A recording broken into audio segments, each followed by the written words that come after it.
Ira Foreman is the U.S. State Department's special envoy to monitor and combat anti-Semitism, and he joins us now to tell us more about the alarming rise of anti-Semitism in the world. Welcome. Well, thank you. I'm glad to be here. Yeah, thank you for your time today, sir. We appreciate that. What are the hot spots of anti-Semitism around the world, and what concerns you the most? Well, that's a good question. In fact, the problem is what aren't the hot spots in some ways? I would say, again, it's often hard to define this exactly, but I would say Europe in general, and in particular after this last summer, a number of the European countries in Western Europe, such as France, Germany, Netherlands, Belgium, but there are some other countries. I'm worried about the Jewish community in Turkey. And we have neo-Nazi parties that are very strong in parliament in places like Greece and Hungary. What would you say is fueling the hatred in Europe? Well, that's the $64,000 question of what is behind anti-Semitism. And I don't think folks a lot smarter than I don't think have come up with definitive answers. But I think it is fair to say that we find in almost every country that we find Jewish communities, and frankly, some places where we have tiny or almost no, or essentially no Jewish communities, we have anti-Semitism. You have different types of anti-Semitism. So one may be predominant, but for example, you have left-wing anti-Semitism that might be associated with kind of anti-globalism or anarchists or whatever. You have right-wing neo-fascist, extreme-right neo-fascist, or literally fascist anti-Semitism. You have anti-Semitism that derives often from Muslim communities who are very concerned about the Palestinians and the Palestinian-Israeli conflict. You would even have what I would call a populist anti-Semitism. You see it sometimes in soccer hooligans, or you might even a comedian like Dieudonné, who supposedly is from the right but originally came from the left. And it's more of a populist type of anti-Semitism. So we find that all these types in almost every place, but one will predominate. For example, in Western Europe, in a place like France, it is Jews we know from polling are most concerned about violence and violence coming out of parts of, certainly not all of, but parts of Muslim communities. So French nationals who happen to be Muslim, there are times that they will, parts of that community will perpetrate violence. So without saying what's the source of that, why, I think you can kind of define different types.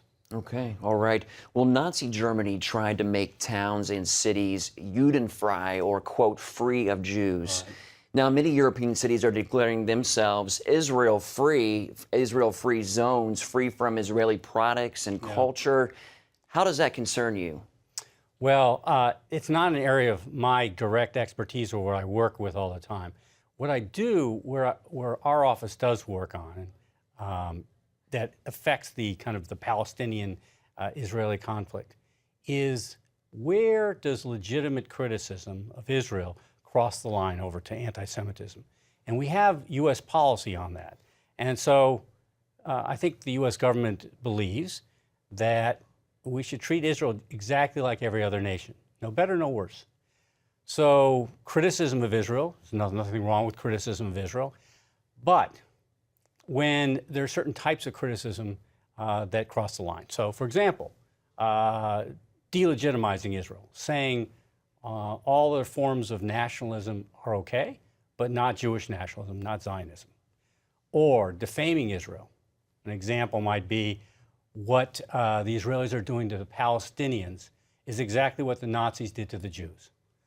Now, one can say, whether you agree or not, that you can disagree with Israeli policy on Palestinians in one way or another.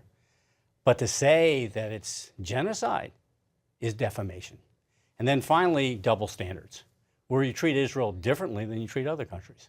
So that's kind of the area we work in and where we will say, hey, we've crossed the line here.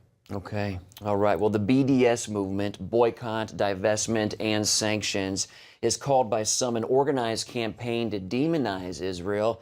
Do you see it that way? Well, again, this is not my area that I don't study BDS. And I think what you have to look at is the rhetoric people use. And if people are using that type of rhetoric, we're saying that it's clear they don't feel the state of Israel is legitimate. If they use the type of rhetoric I just talked about, the Israelis are just Nazis, there are other type of extreme rhetoric, or if, again, you don't treat Israel like you would treat any other country, then that's the kind of the proof test. Whether the movement itself or any individual, I think you have to listen to what they say. But is the BDS movement, would you say, leading to more anti-Semitism? That's, again, hard. I think certainly I've heard out of some people who are associated with the BDS movement what I would call anti-Semitic statements. Whether the movement itself is a source, et cetera, I don't have a good sense of. And partly because, in general, our office is just going to focus on anti-Semitism. So when we see it, we can define it. But I won't be looking at the policy implications of, say, for example, boycotting Israel. Okay. Ira Foreman, thank you so much for your time today, Mark, sir. my pleasure. Thank you for having us.